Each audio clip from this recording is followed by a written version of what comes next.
Well, once more, we are at the Ogden Train Show. Yes, a fun train show indeed. There's one more thing, well, there's a bunch more things we'd like to show everybody, and that's the prototype trains, including the one we rode up here on. Oh, that's a fun one.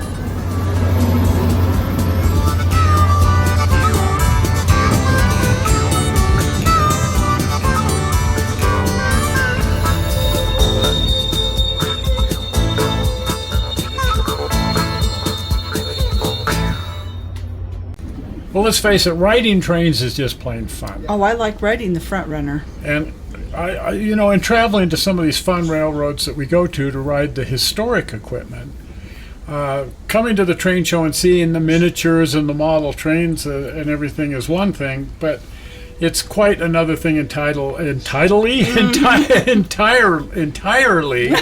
that's a difficult word, to just get on a train and ride it. I love it. A Y within a Y within a Y. Yeah. That makes it a double Y. I don't know. It's like a W, but it's a double Y. I thought they tore that building down, the grain elevator. Must have been a different grain elevator.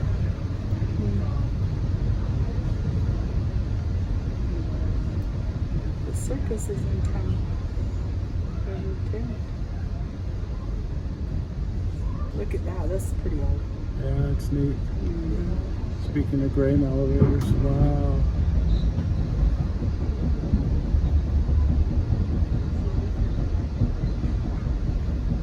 We've mentioned on the previous video that this is also the home of the Utah State Railroad Museum here at the Ogden Depot. And there's just this wonderful collection of historic equipment around here. It's fun to look at it too, and if you can, peek in the windows. Here are two of my favorite cabooses. Exactly. Union Pacific and Denver and Rio Grande, and then 4436 up here, this great little Union Pacific switch engine.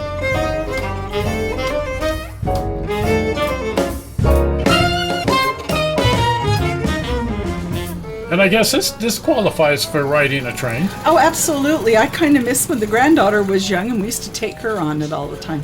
This is one of the fun things they do up here. I mean, sure, an amusement park train is still a train. Absolutely, and I wouldn't mind having one in the backyard. Wouldn't that be fun? Yes.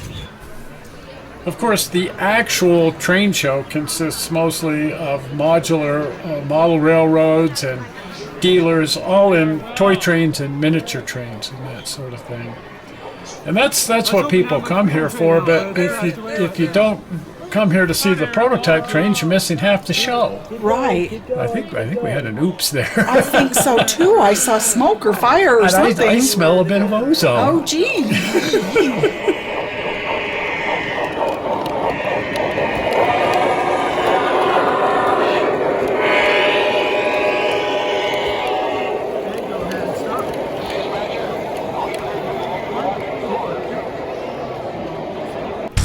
Just off the main terminal here is the entrance to the museum. And that's always fun to go to also. This is fun. This is a piece of the old Lucin cutoff bridge that goes across the Great Salt Lake. Yes, that wood has historic value. The salt, you would think the salt would do more damage to the wood. It doesn't. And this is an 18-inch gauge velocipede. We have half of one of these out in the driveway. Yeah, we need the other half. And then inside here is where the train show also puts the model contest. And these were a couple of the dioramas that were entered into the model contest this year. A couple of just absolutely amazing models. Look at this beautiful lumber yard. And the vehicles and the figures. And this, I think, was my favorite of the dioramas. Oh, me too. That is just so cool. I love the weathered wood.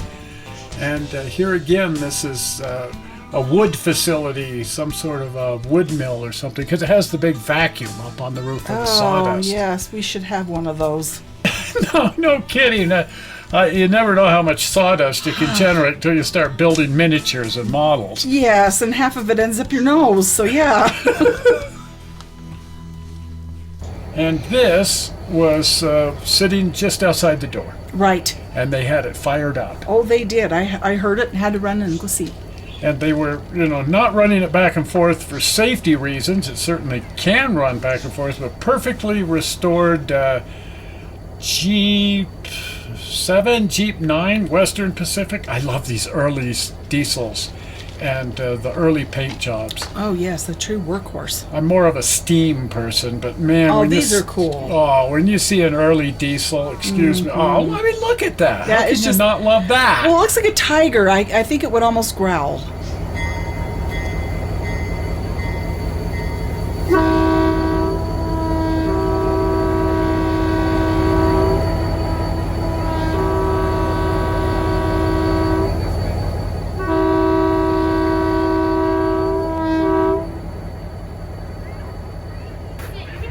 So did you guys just finish this up, or what's going on? Yeah, we had this finished for Bill Liston here on the restoration. Not today. Yeah, it is. Yes, it's not today. But yeah, so we just had it running most of the day. We just set it down probably 10 minutes ago, so we just missed it running. But Have you been running it back and forth, or just running it? so today we've just been running it. Kind of not safe driving back and forth around people, I guess. Yeah, we don't want to have too many issues with it. So I'm going to the front. These guys are all part of a rail historic society, and they're the ones who own all of this equipment up here. And they have a lot of different pieces of equipment. I think my favorite up here, though, is the 8,500 horsepower turbine. Yes. There's only 2 of these. We've seen them both. Right. Union Pacific didn't have that many of them, and 2 survived. This one and another one that's at the Illinois Railway Museum, just outside of Chicago.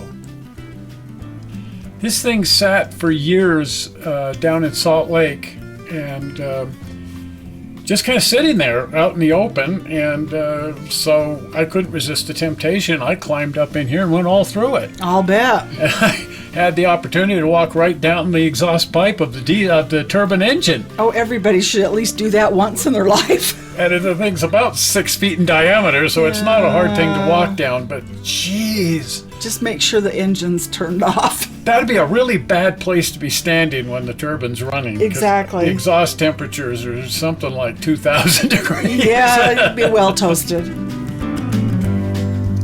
But here again, they have some really great first generation diesels here. It was fun just going down the aisles here and exploring everything. Oh, I know, and you just don't, I'm not aware how big they are till you walk down between these. Well, especially the one, there's a 6900 series from Union Pacific, the largest diesel engine ever built. And there's one of those parked down in here. And there's a lot of just sort of unusual equipment. Sometimes sort of one-off equipment and that sort of thing.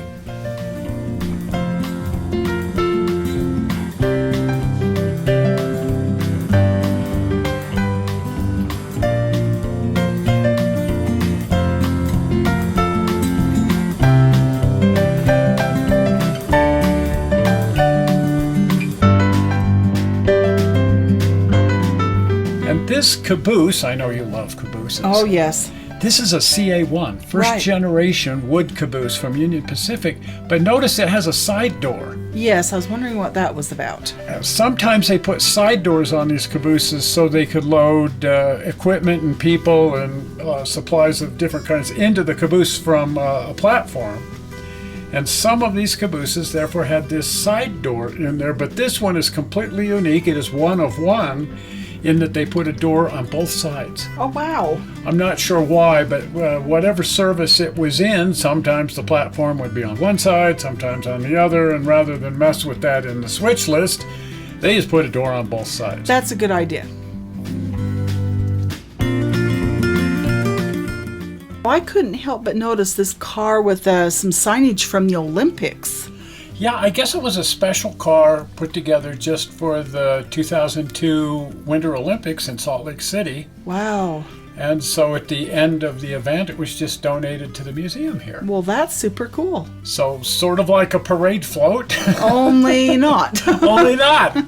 And a train car made just for the for the Winter Olympics that year. You know, they're coming back. Yes, they are. I hope they build a whole new car. Oh, I hope so.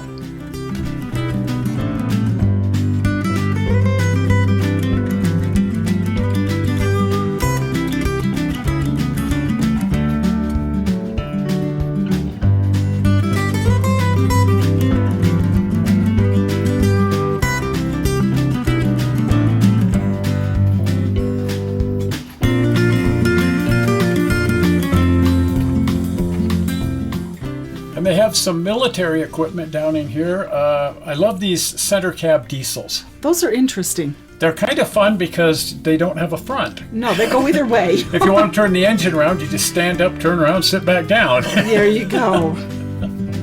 And more cabooses and things back here. And then some passenger cars. This is an RPO, a railway post office. Now that is super cool. I've modeled several of these. Our friend Al modeled several of these. It's an absolutely fascinating idea that back in the day, these things would be speeding down the track all day, all night with a full crew in here sorting mail. It was a full-on mail sorting system moving at high speed down the rail from city to city. That is just so interesting. And they'd set the mail bags out as the car came by, a catch mechanism would grab the sacks and throw them in here. Those little platforms at the back there where the sacks would be violently thrown into the car. Oh my goodness. And then the crew would run back there, grab the sack, bring it up here to the sorting area, and everybody would start sorting mail and putting it into the appropriate boxes. Wow. And the sacks would be hung from these racks that you see here. And then all of that would be taken up into these sorting areas here where it would be placed into the appropriate box for the appropriate city that it was going to. Judging from the names on here, it must have been off the Oregon Short Line. Right. Which, of course, was the Union Pacific, but they bought out the Oregon Short Line years and years before and always operated it and continued to call it the Oregon Short Line. And this is fun back here. They've got a place for high-speed freight, fast delivery freight, if you will. And these racks in the floor are called fish racks. Right, I've heard them called that, and so I just kind of hold my nose when I go back there. It's because when they were shipping anything like meat or fish, especially fish, it had to be packed in ice. Right. The ice would melt, and rather than have it build up inside the crates or anything, everything was just open, and all of that water would be allowed to just flow down to the floor and out through the racks. I imagine periodically they'd have to hose that out. Oh, the smell. Oh, yeah. geez. Ugh.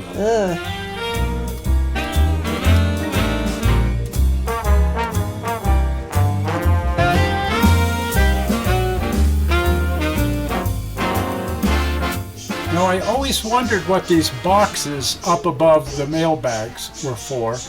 And I've been told that those were for magazines and newspapers. Oh, that makes sense. So if anybody knows any different, jump into the comments and let us know about that. Look at some of the Idaho Falls, Pocatello. Yeah, all of those. There's even a Salt Lake City and such if you look close. So definitely Oregon Short Line. Yes.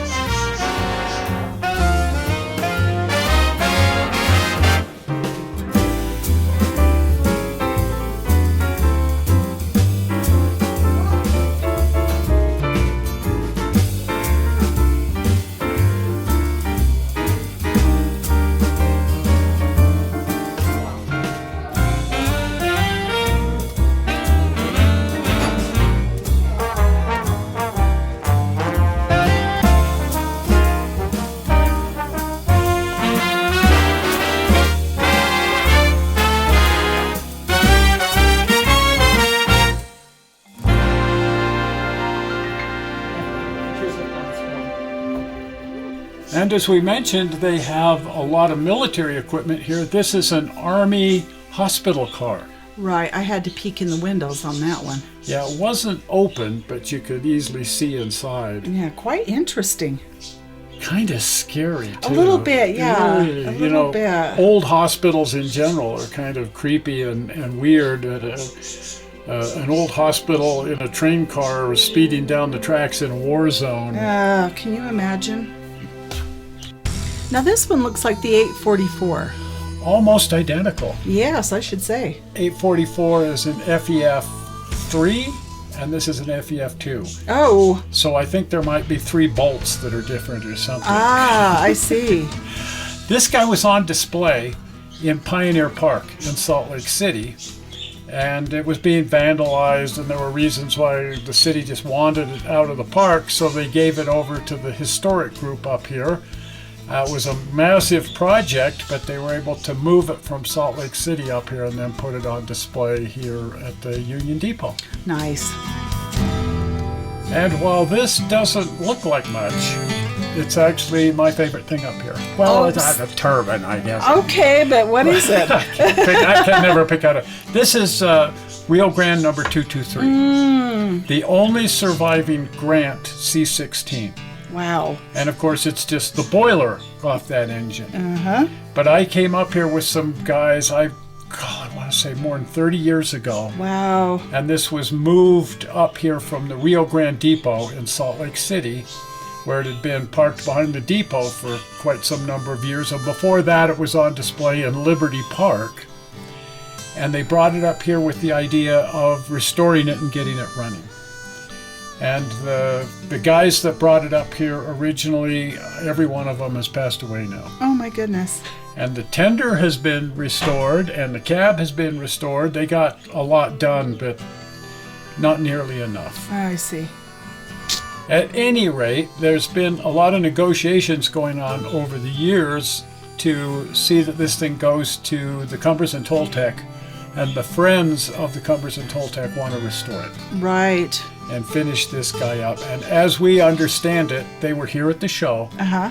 doing an inventory of everything that's here, and they're going to start moving this now to Antonito, Colorado. Well, hopefully it finds a restoration or something. Because this is just, it's one of the great railroad artifacts, and it's just such a shame seeing it sitting here like this. Right. It needs to be running on a proper narrow gauge railroad, Right. like the Cumbers and Toltec. Anyway, what a wonderful addition to the train show Oh, yes. to be able to come out here and see all of this and more. Oh, it was a lot more. So back inside. Yes. And we'll look at some model railroads and that sort of thing. But this does conclude our coverage of the Ogden Train Show for 2025. And what a wonderful train show it was. And hopefully it'll be back here again next year. Oh, I sure hope so. And we will be here too. Absolutely. At any rate, we have a lot more going on the channel, a lot more things to show, and you certainly wouldn't want to miss that. And so if you're not a subscriber to the channel, please subscribe to the channel. And the easy way to subscribe is by clicking on the upcoming blue button. Zoink! Right there, the blue button. Well, we're not sure how you found this video on the internet. We hope you didn't find it boring, and we will see you here on Tuesday. Absolutely. We'll see you We'll then. see ya. Bye-bye. Bye.